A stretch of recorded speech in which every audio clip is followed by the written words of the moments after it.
Shalom Bapak Ibu Saudaraku sekalian. Di setiap hari Minggu, di setiap hari kita diberikan kesempatan untuk boleh memuji Tuhan, untuk boleh bersyukur buat Tuhan. Dan kalau hari ini setiap kita boleh tetap memuji Tuhan, mari sama-sama naikkan syukurmu buat Tuhan.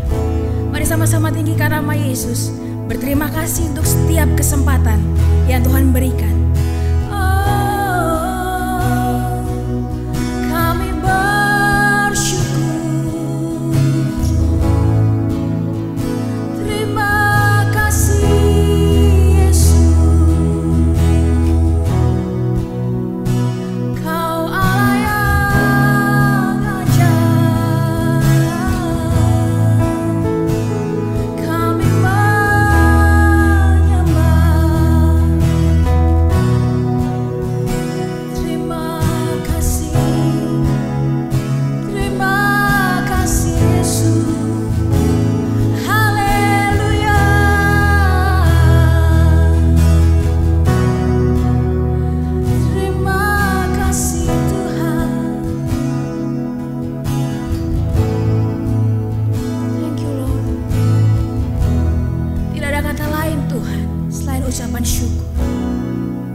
Menggambarkan kasih-Mu bagi kami Tuhan. Tidak ada satupun yang dapat menggantikan. Hari ini Tuhan, kami mau naikkan pujian kami. Kami mau naikkan ucapan syukur kami dengan sukacita. Terima kasih Tuhan Yesus. Urapi setiap kami Tuhan, bahwa kami tenggelam dalam hadirat-Mu. Dalam nama Yesus yang bersukacita bersama katakan, amin.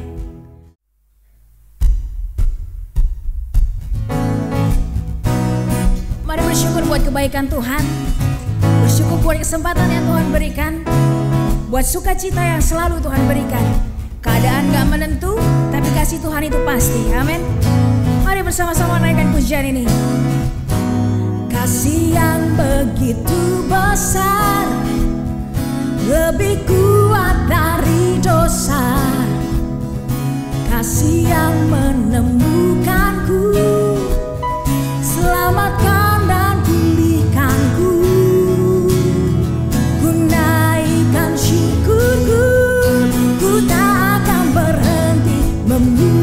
meninggikan nama-Mu selalu, menari memuliakan-Mu, dibebaskan, dibangkitkan, hidup yang Kau beri dan kini hanya untuk-Mu.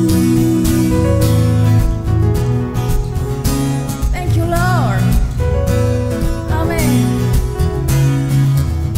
Kasih yang begitu besar, lebih kuat dari dosa. Kasih yang menemukanku, selamatkan dan pulihkanku. Ku naikkan syukurku, ku tak akan berhenti memuji, meninggikan nama-Mu selalu, menari memuliakan-Mu, dibebaskan, dibangkitkan, hidup yang Kau beri dan kini hanya untuk-Mu. Takkan berhenti memuji, meninggikan nama-Mu selalu, menari memuliakan-Mu, dibebaskan, dibangkitkan, hidup yang Kau beri dan kini hanya untuk-Mu. Hidup yang Kau beri dan kini hanya untuk-Mu. Amin, amin, amin. Segala kemuliaan bagi-Mu Tuhan. Amin.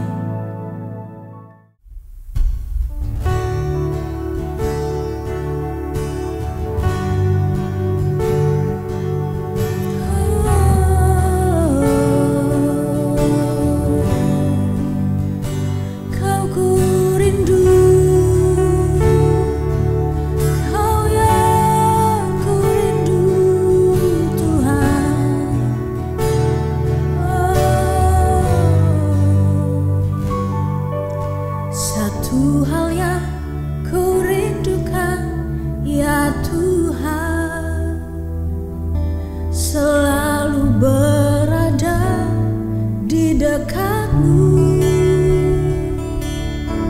dengan segenap hati, dengan segenap jiwa, ku menanti di hadirat-Mu.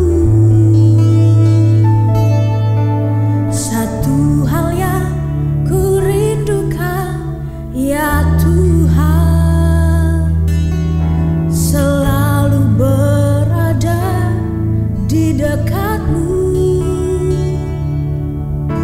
Dengan segenap hati, dengan segenap jiwa, ku menanti di hadirat-Mu.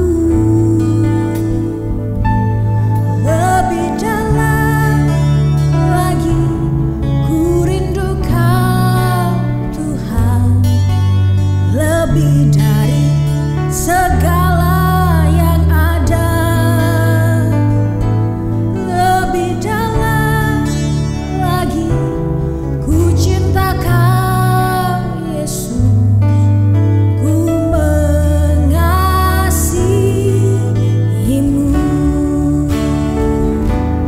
Lebih dalam lagi ku rindu Kau Tuhan, lebih dari segala yang ada.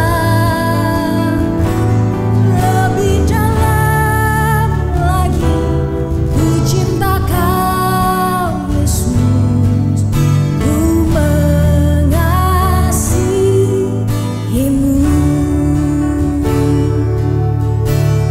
Mari yang mengasihi Tuhan, bersama-sama katakan, bersama-sama tinggikan Tuhan. Amin. Satu hal yang ku rindukan, ya Tuhan, selalu berada di dekat-Mu. Dengan segenap hati, dengan segenap jiwa, ku menanti di hadirat-Mu. Sekali katakan, satu hal yang ku rindukan, ya Tuhan, selalu bersama-Mu Tuhan. Amin. Di dekat-Mu, dengan segenap hati, dengan segenap jiwa, ku menanti di hadirat-Mu. Lebih dalam lagi ku rindu Kau Tuhan, lebih dari segala yang ada. Lebih dalam lagi ku cinta Kau Yesus, ku mengasihi. Katakan, lebih dalam lagi. Lebih dalam lagi ku rindu Kau Tuhan, lebih dari segala yang ada. Lebih dalam lagi ku cinta Kau Yesus, ku mengasihi-Mu.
Let's worship Him. Mari sembah Tuhan. Mari tinggikan namanya. Katakan betapa kami mencintai Engkau Tuhan. Betapa kami rindu akan Engkau Tuhan. Thank you Jesus. We worship you Lord. We worship you Lord. I love you Lord. Haleluya. Kami bersyukur buat kebaikan-Mu Tuhan. Kami bersyukur Tuhan, sebab Kau yang layak ditinggikan. Hanya Kau Tuhan. Jesus, we worship you. We worship you, Jesus. Mari saudara naikkan ucapan syukur-Mu. Nyatakan kerinduan-Mu akan Tuhan. Bersyukur buat kebaikan Tuhan dalam hidup-Mu. Bersyukur buat perbuatan-perbuatan Tuhan yang ajaib.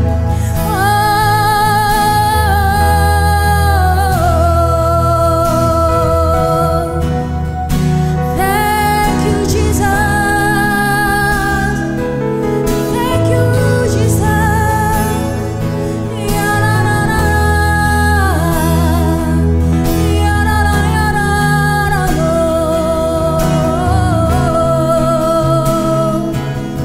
Haleluya. Haleluya.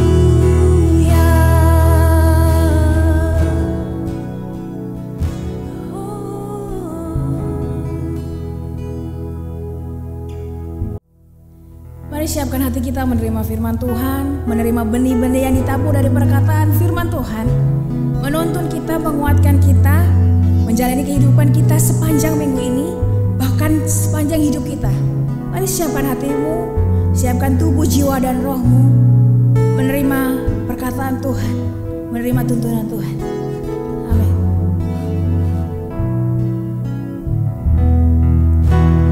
Bertemu muka dengan muka,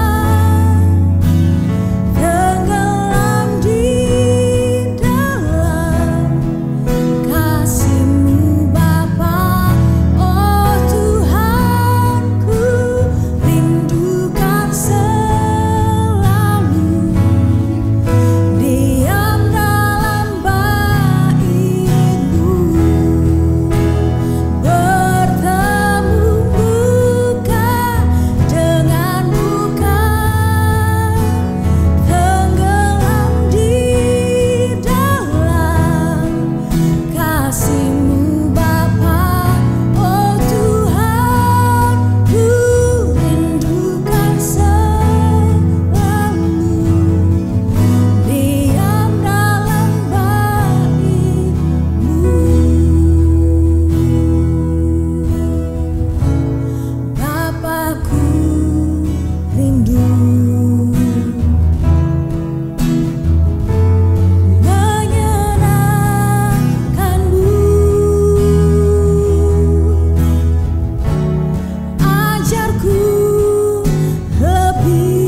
kasih-Mu Tuhan, kasih-Mu Bapa, oh Tuhan, ku rindukan selalu diam dalam bait-Mu.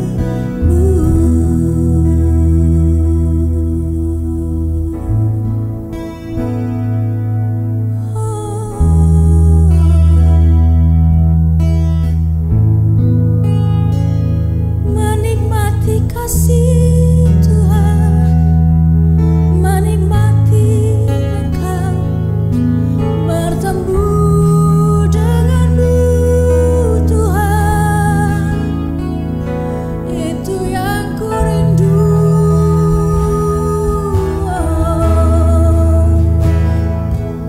Jesus,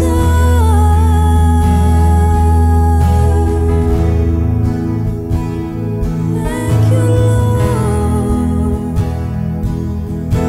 Puaskan kami Tuhan dengan hadirat-Mu Yesus.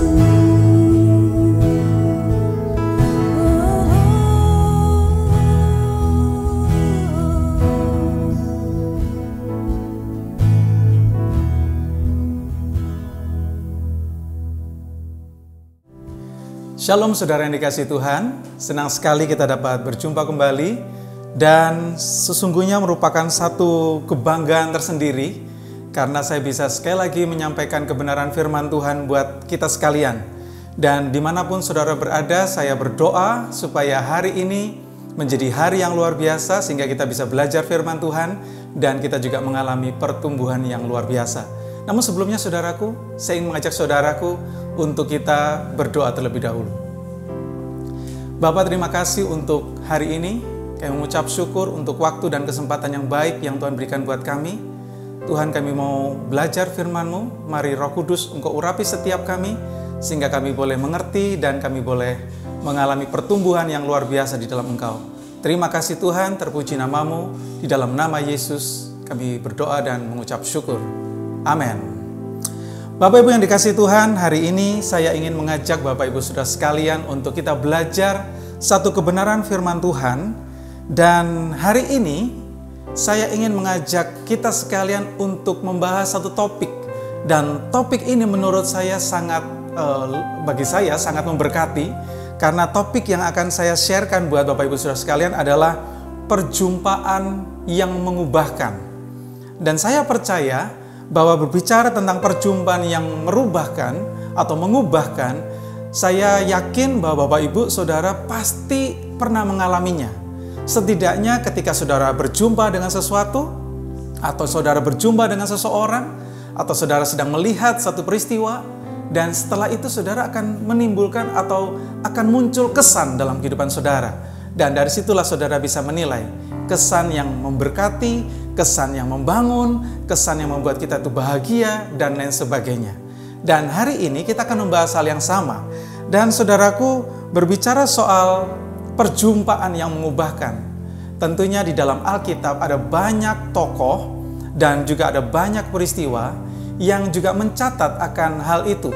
Salah satunya, saya mencatat ada beberapa, salah satunya adalah Yakub, Musa, bahkan 12 murid Yesus, wanita yang sakit pendarahan, wanita yang tertangkap basah ketika dia sedang berzina, dan kemudian Sakyus, dan orang sakit di tepi kolam Bethesda, dan ada banyak lagi.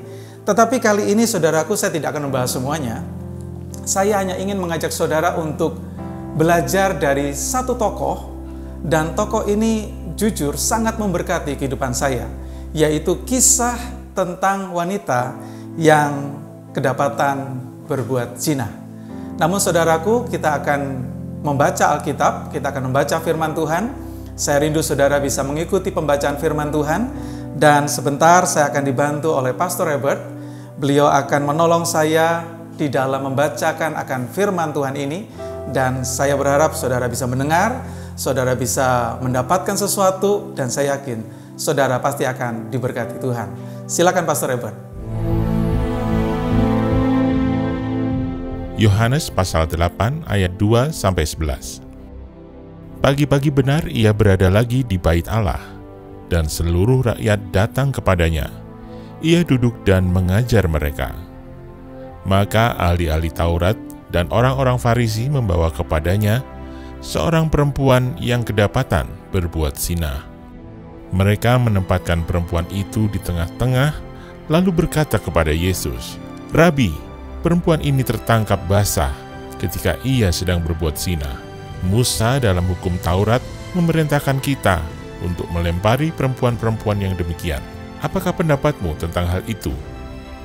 Mereka mengatakan hal itu untuk mencobai dia, supaya mereka memperoleh sesuatu untuk menyalahkannya. Tetapi Yesus membungkuk, lalu menulis dengan jarinya di tanah.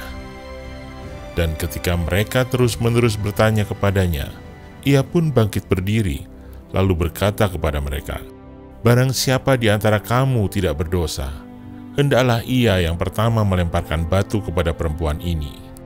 Lalu ia membungkuk pula dan menulis di tanah.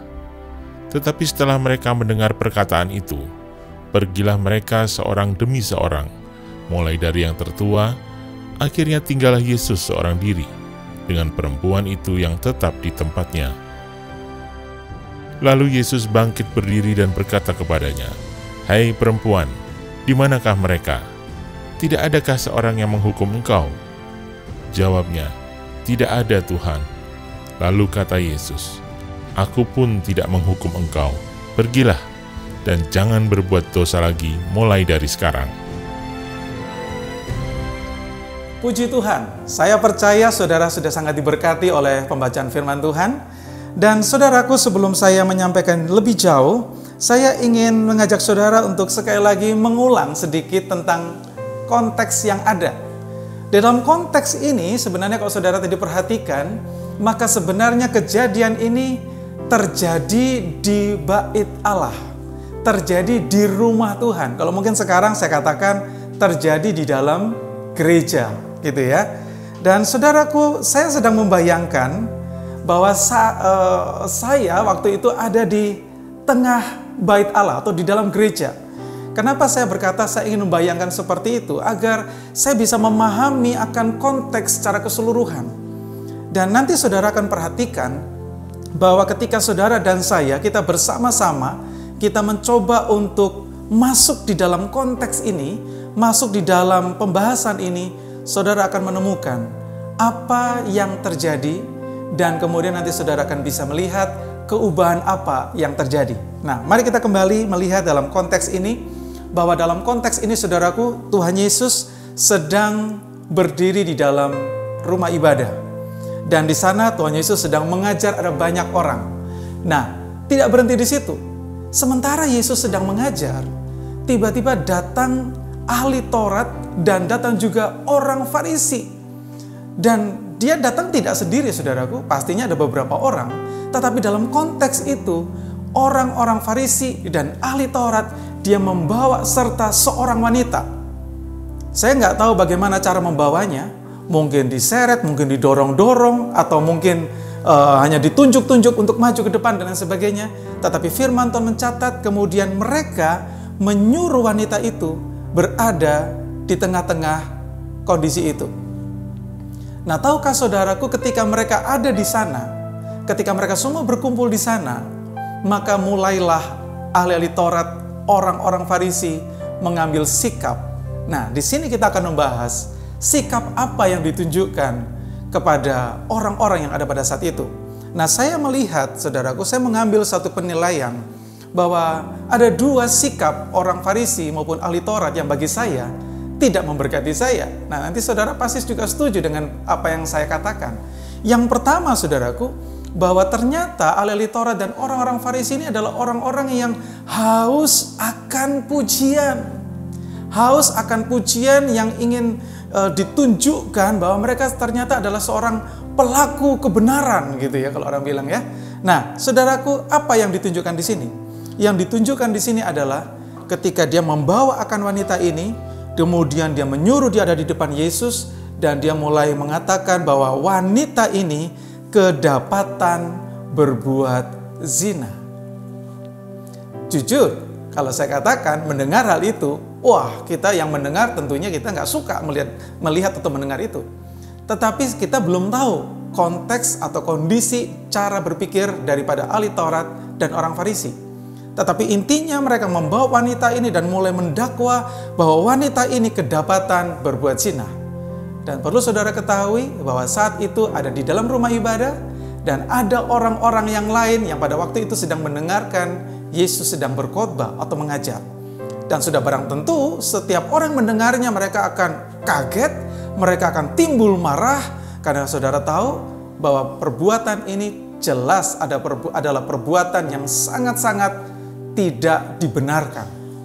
Yang pertama, orang-orang Farisi itu ingin menunjukkan bahwa oh ini loh, saya menangkap basah wanita ini berbuat dosa. Dan kemudian apa yang ditunjukkan juga orang Farisi ini kepada Yesus? Dia ingin mengatakan kepada Yesus bahwa mereka mengerti hukum Musa. Itulah sebabnya dia berkata menurut hukum Musa bahwa wanita ini sudah selayaknya harus dihukum. Dan bukan hanya dihukum, tetapi memang layak untuk mati. Itulah sebabnya saudaraku bahwa saya menilai orang Farisi maupun ahli Taurat ini ingin menunjukkan kepada banyak orang, khususnya jemaat-jemaat yang hadir pada waktu itu, bahwa mereka adalah pelaku-pelaku kebenaran. Dan seolah-olah mereka adalah orang yang tidak berbuat dosa. Nah, itu yang bagian pertama yang saya perhatikan. Nah, yang saya amati bagian yang kedua adalah bahwa ahli Taurat maupun orang-orang Farisi ingin menunjukkan bagaimana mereka mempunyai posisi yang sebenarnya layak untuk dihormati. Kenapa saya menilai seperti itu, saudaraku? Karena kalau saudara perhatikan, tadi saudara ikut membaca juga, maka di sana orang-orang Farisi maupun ahli Taurat, mereka membawa akan wanita ini di depan banyak orang. Dan saudara harus tahu bahwa biasanya orang yang datang ke bait Allah, kebanyakan adalah para pria.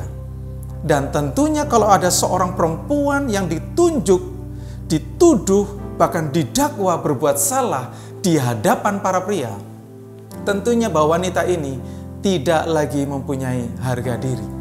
Dan itu yang diperbuat oleh mereka, ahli Taurat dan orang Farisi, untuk mempermalukan wanita ini dan menunjukkan bahwa wanita ini tidak berharga sama sekali. Sama sekali tidak ditunjukkan bahwa wanita ini sebetulnya harus tetap diberi kesempatan untuk memiliki reputasi, tapi ternyata tidak sama sekali. Dan apa yang ditunjukkan juga di hadapan Yesus tentang kesombongan orang Farisi dan ahli Taurat, dia ingin menunjukkan kepada Yesus bahwa ayo Yesus, kalau memang engkau rabi, ya kalau bahasanya di sini dikatakan rabi, begitu ya. Orang-orang ini berkata atau memanggil Yesus tentang rabi, tetapi pada dasarnya dia sedang menunjuk kepada Yesus satu kondisi di mana Yesus harus mengambil keputusan bahwa wanita ini kedapatan bersalah, kedapatan berdosa, kedapatan berbuat zina, dan menurut hukum Musa, wanita ini harus dihukum. Yesus diperhadapkan dengan satu kondisi. Saya tahu Tuhan Yesus bisa mengambil keputusan, tapi kalau saudara perhatikan pembacaan Alkitab tadi, Tuhan Yesus memang mengambil keputusan, tapi keputusan yang tidak seperti atau tidak dibayangkan oleh ahli Taurat dan orang Farisi. Jadi bagian yang kedua yang saya mau katakan buat saudara, bahwa orang-orang ini, yaitu ahli Taurat dan orang Farisi, ingin menunjukkan kepada Yesus bahwa sebenarnya mereka benar, mereka punya harga diri, dan Yesus diminta untuk coba jelaskan apa yang harus dia lakukan. Tapi saya sangat suka sekali saudaraku dengan respon daripada Tuhan Yesus. Dan yang saya catat ada 3 respon Tuhan Yesus dalam menyikapi kondisi ini. Dan ini yang membuat saya belajar saudaraku. Nanti kalau sebentar saya akan sharingkan ini buat saudara, saya akan bagikan poin-poin ini buat saudara.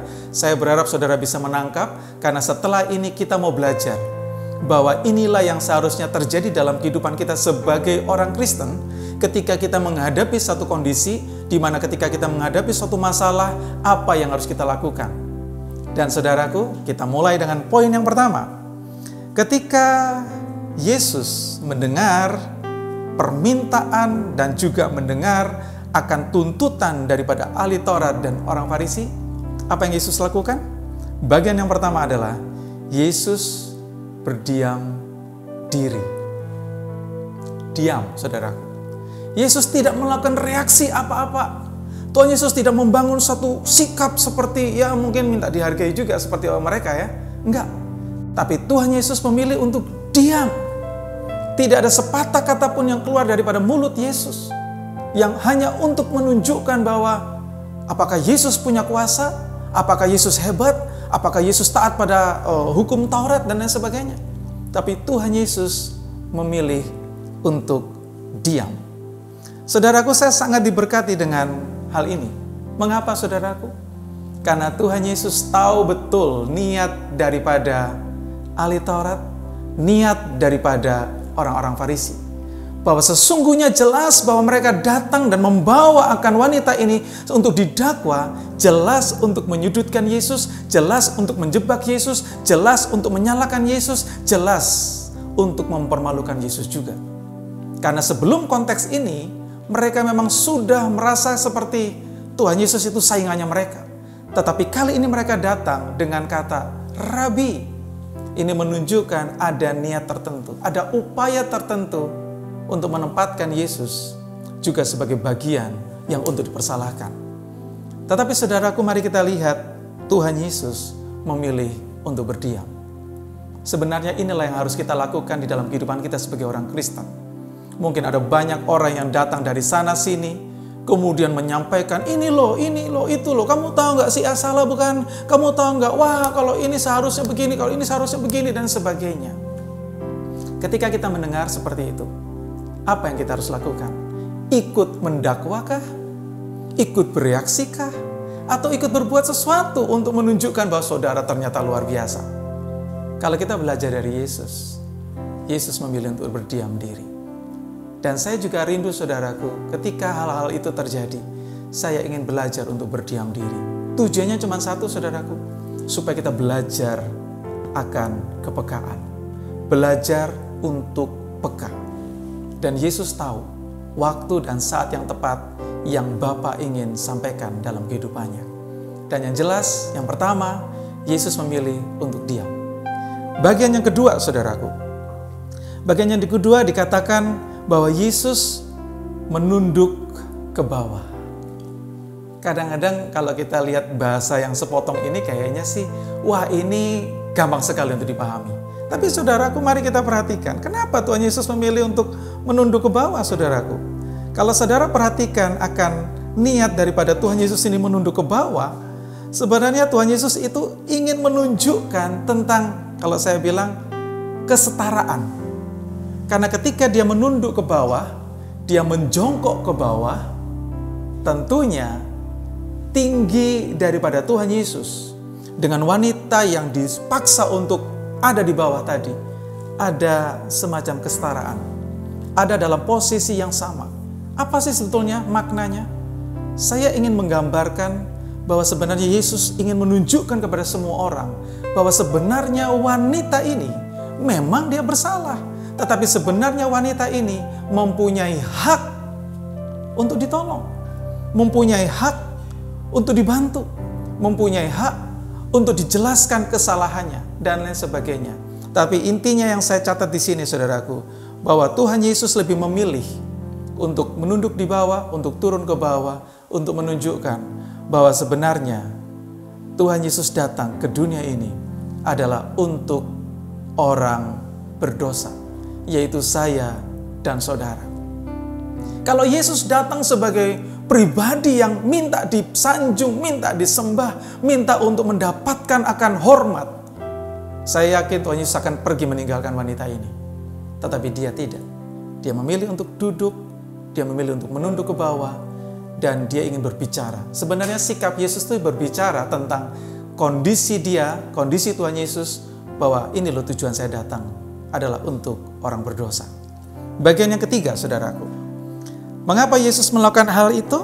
Bagian yang ketiga adalah karena Yesus ingin mempersilahkan kepada orang-orang Farisi dan ahli Taurat untuk mereka lebih dulu menghakimi akan wanita ini. Sebenarnya Tuhan Yesus tidak ingin menghakimi wanita ini. Sama sekali tidak. Makanya sebetulnya kalau Yesus berkata, oke, kalau ada di antara kalian yang tidak berdosa, silakan melempari batu pertama kali kepada wanita ini. Jujur saudaraku, kalau seandainya hari itu ada yang merasa tidak berdosa, mungkin wanita ini sudah kelempar batu saudaraku. Saya membayangkan itu, seandainya ada. Tetapi puji Tuhan, ternyata semua orang berada di saat itu, mereka semua benar-benar berpikir, mereka semua benar-benar adalah orang yang belajar akan kebenaran. Sehingga ketika Yesus berkata demikian, tidak ada seorang pun yang melakukannya. Sebenarnya saudaraku, ketika Tuhan Yesus berkata, kalau ada di antara kamu yang tidak berdosa, silakan melempari batu pertama kali kepada wanita ini. Sebenarnya Yesus ingin menunjukkan dan mengajar kepada setiap kita, saya dan saudara tentunya, bahwa kita tidak punya hak untuk menghakimi siapapun. Apapun salahnya, apapun dosanya, apapun pelanggarannya, penghakiman bukan pada kita, saudaraku. Tanggung jawab kita itu adalah membawa mereka untuk kembali ke jalan yang benar. Tujuan kita ada di sini, di hidup ini, di dunia ini adalah untuk menjadi alat Tuhan, untuk membawa orang-orang yang tersesat, untuk kembali kepada jalurnya.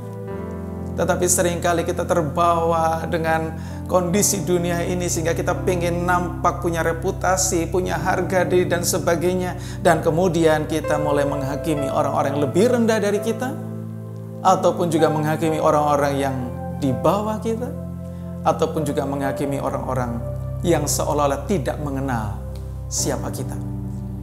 Tetapi Tuhan Yesus mengajarkan satu hal, bahwa penghakiman bukan hak kamu. Tetapi kalau kamu merasa tidak berdosa, silakan melempar batu. Saya berdoa agar saya dan saudara memiliki satu pemahaman yang benar, bahwa penghakiman bukan hak kita. Dan tujuan Tuhan adalah ingin supaya wanita ini bertobat, dan wanita ini juga diselamatkan.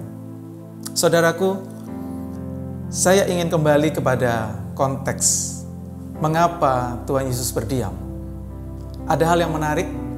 Tadi kalau saudara baca, ikut bersama-sama dengan Pastor Robert, ayat yang ke-11 tadi dikatakan bahwa aku pun tidak menghukum engkau, pergilah dan jangan berbuat dosa lagi mulai dari sekarang. Dan setidaknya ada 3 poin. Yang pertama adalah tidak menghukum, yang kedua adalah pergi, dan yang ketiga adalah jangan berbuat dosa lagi. Nah, mari kita bahas satu persatu dengan cepat saja saudaraku. Bagian yang pertama, Tuhan Yesus katakan, aku pun tidak menghukum engkau.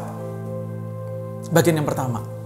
Saudaraku, ketika Tuhan Yesus berkata demikian, apa yang saudara pikirkan? Apakah saudara berpikir, oh ternyata Tuhan Yesus kompromi dengan dosa? Atau mungkin saudara berpikir, ternyata Tuhan Yesus menganggap bahwa dosa zina itu bukan dosa, bukan sesuatu yang penting. Atau mungkin saudara berpikir, ya karena dia perempuan, makanya Tuhan Yesus ngampuni. Atau Tuhan Yesus benar-benar mengizinkan dosa itu diperbuat oleh orang-orang tertentu. Saudaraku, semua jawabannya jelas tidak. Mengapa? Karena Tuhan Yesus sangat-sangat membenci dosa. Dan bagi Yesus, dosa tetap ada dosa. Tidak ada dosa kecil, tidak ada dosa besar, tidak ada dosa putih maupun dosa abu-abu. Dosa tetap dosa. Lalu mengapa Tuhan Yesus berkata, aku pun tidak menghukum engkau? Apa maksudnya? Saudaraku, sebenarnya ketika saya membacakan konteks ini, saya langsung introspeksi diri. Tuhan, kalau seandainya saya ada pada wanita itu, saya tentunya sedang berpikir. Dan mungkin bukan hanya saya, saudaraku. Mungkin orang-orang yang pada waktu itu ada banyak di bait Allah. Mereka semua sedang berpikir, kenapa Yesus tidak menghukum? Saudaraku, ada satu bagian penting dalam kehidupan kita yang kita harus sadari. Bahwa sebenarnya saya dan saudara seharusnya layak untuk dihukum. Tetapi kenapa kita tidak dihukum? Ketika kita berdosa, ketika kita berbohong, ketika kita melakukan kekerasan pada keluarga kita, anak, istri, atau suami, ketika kita menipu orang-orang di luar sana, ketika kita melawan Tuhan, kenapa Tuhan tidak langsung menghukum kita? Mungkin itu pertanyaan. Dan mungkin ada orang berkata, ya ini zaman kasih karunia, sudah tidak ada lagi penghukuman. Mari saudara, saya mau beritahu ke saudara, sesungguhnya, kenapa Tuhan Yesus tidak menghukum wanita ini? Sesungguhnya karena Tuhan Yesus memberikan kesempatan kedua. Saya dan saudara pun juga mengalami yang sama. Sebenarnya saya dan saudara saat-saat ini mengalami kesempatan kedua. Apakah kesempatan ketiga tidak ada? Nggak tahu. Saya nggak bisa menjawabnya. Tetapi setidak-tidaknya secara istilah saya mau pakai bahwa ini adalah kesempatan kedua. Ini adalah kesempatan kedua yang Tuhan berikan buat saya dan saudara, seperti Tuhan Yesus berikan kepada wanita ini.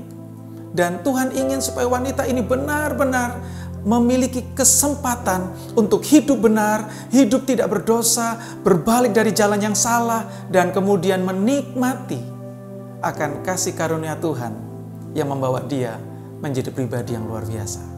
Saudaraku yang dikasihi Tuhan, siapapun saya dan saudara, kalau saudara ada dalam kondisi ini dan saudara mendapatkan kesempatan yang kedua, ambil dan segera nikmati saudaraku. Mengapa saudaraku?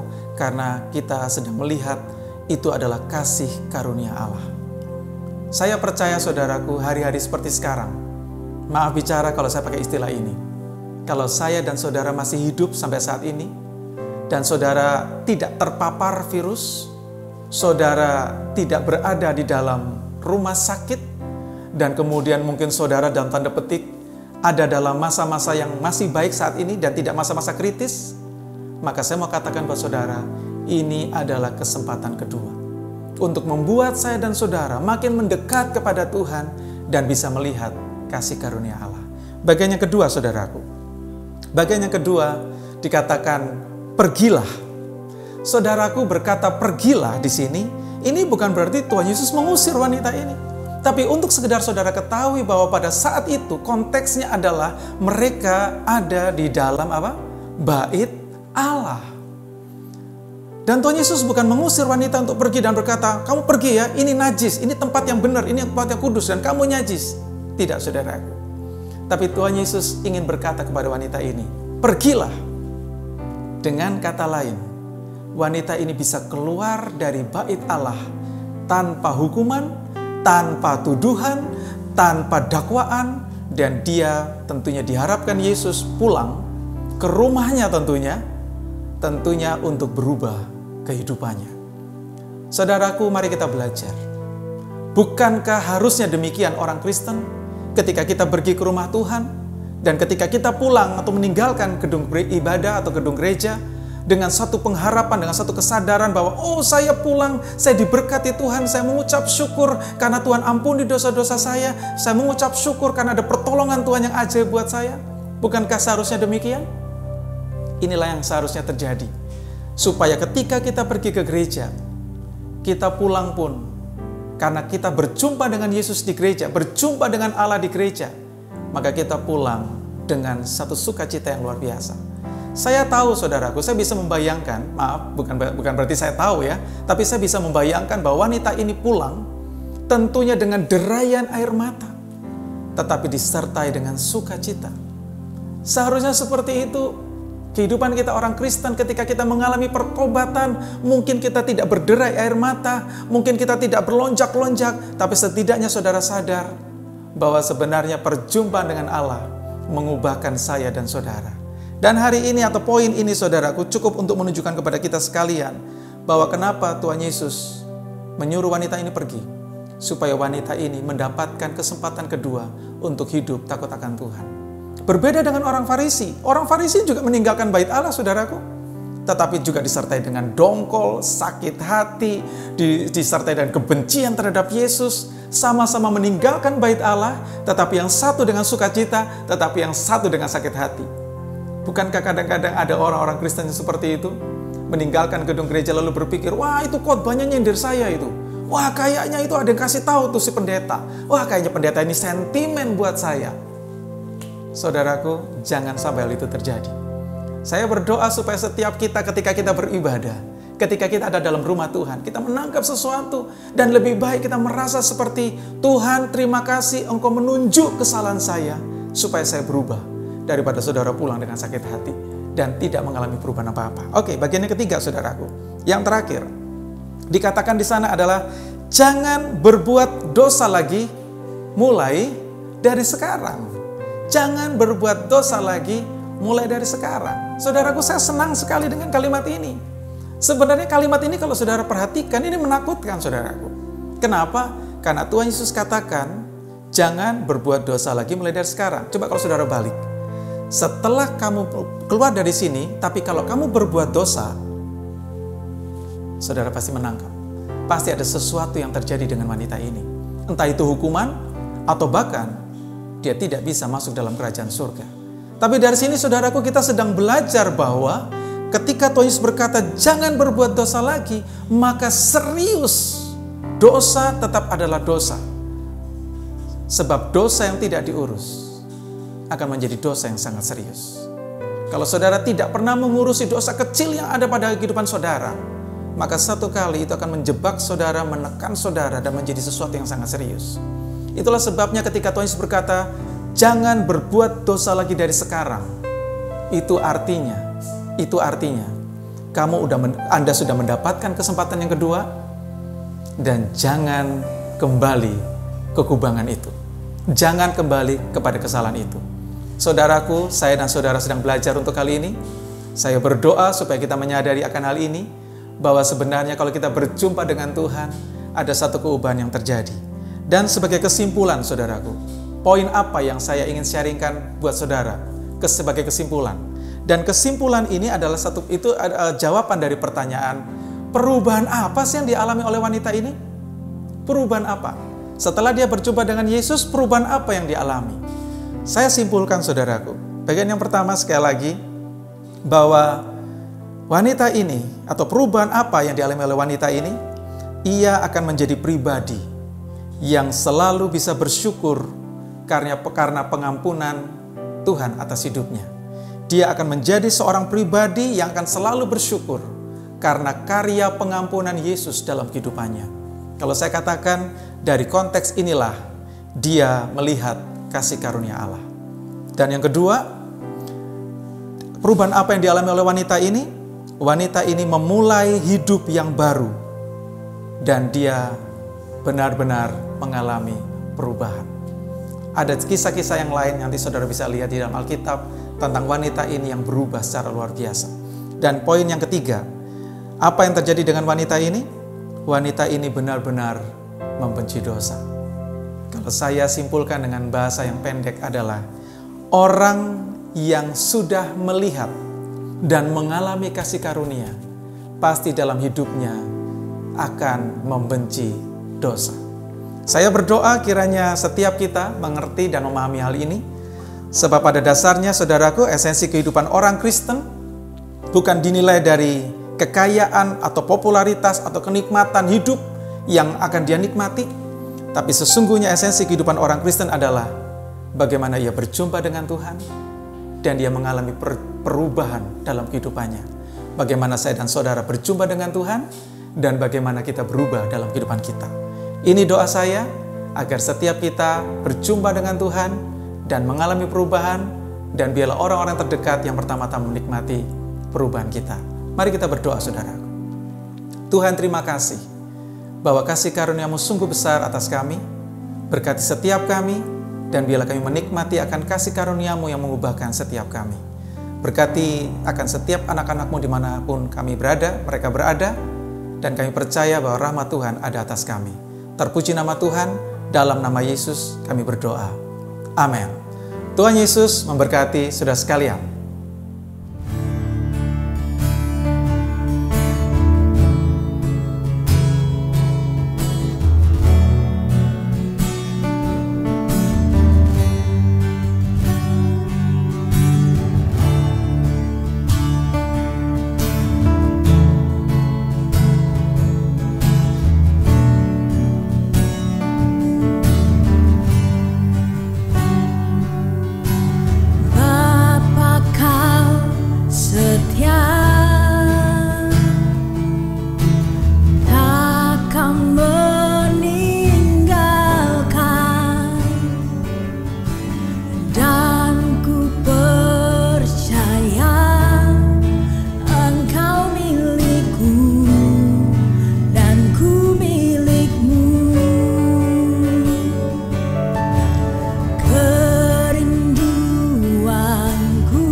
Puji nama Tuhan.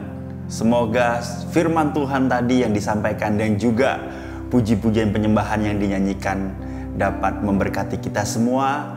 Kita dapat melakukan setiap firman Tuhan yang disampaikan dan lagu-lagu pujian penyembahan yang tadi disampaikan. Kita semua dapat menyanyikan, kita semua dapat menyembah Tuhan, dan Tuhan disenangkan dengan setiap korban penyembahan yang kita bawakan. Pada hari ini saya terus berdoa untuk kita semua agar firman Tuhan dapat menguatkan kita, firman Tuhan dapat menyegarkan kita.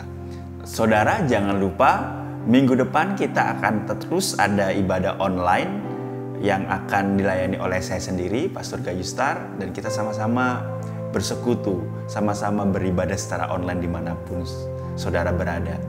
Diingatkan kembali, di layar tertera ada rekening gereja dan juga ada QR code yang bisa saudara pergunakan untuk memberikan persembahan untuk rumah Tuhan dan tubuh Kristus. Jangan lupa saudara juga harus mensubscribe, lalu juga melike setiap video online, ibadah online yang gereja tayangkan, dan juga jangan lupa pencet loncengnya. Saudara bisa mengakses di YouTube di GBI Faith Unlimited, dan di situ saudara bisa menikmati setiap pujian penyembahan, setiap ibadah online yang kita sama-sama persiapkan untuk jemaat sekalian. Pada hari ini mari kita berdoa untuk persembahan, untuk keadaan COVID-19, untuk pemerintahan dan juga untuk jemaat semuanya. Kita berdoa dan kita tutup ibadah pada hari ini. Mari kita berdoa. Tuhan, kami bersyukur atas setiap firman-Mu, atas setiap pujian penyembahan yang disampaikan. Kami berdoa supaya itu dapat berbuah, dapat kita tertanam dalam kehidupan kami dapat melakukannya, dan pujian penyembahan dapat berbau harum di hadapan-Mu. Kami berdoa untuk setiap jemaat yang memberi persembahan mingguan, persembahan persepuluhan Tuhan, agar Engkau pandang sebagai dupa yang harum di hadapan-Mu, dan hamba-Mu berdoa agar setiap apa yang mereka berikan kepada Tuhan, Engkau pandang Tuhan. Mereka memberi karena mereka mengasihi Engkau. Pada hari ini kami berdoa untuk pemerintah Indonesia, pemerintah Surabaya, para medis dalam menghadapi COVID, agar Engkau kuatkan, Engkau beri hikmat sehingga bencana ini dapat berlalu dengan segera Tuhan. Terima kasih Tuhan, terima kasih, berkati jemaat-Mu dimanapun mereka berada, damai sejahtera Tuhan ada atas mereka. Dan saatnya Engkau akan memberkati jemaat-Mu. Mari jemaat, angkat tanganmu dan terimalah berkat dari Tuhan. Diberkatilah dimanapun engkau berada. Diberkatilah keluargamu, diberkatilah kesehatanmu, diberkatilah usaha dan bisnismu dan pekerjaanmu, diberkatilah studi dan kuliahmu, diberkatilah setiap rencanamu bersama-sama dengan Tuhan, dan engkau akan setia kepada Tuhan sampai pada kesudahannya. Amin, amin, amin. Tuhan memberkati kita semua.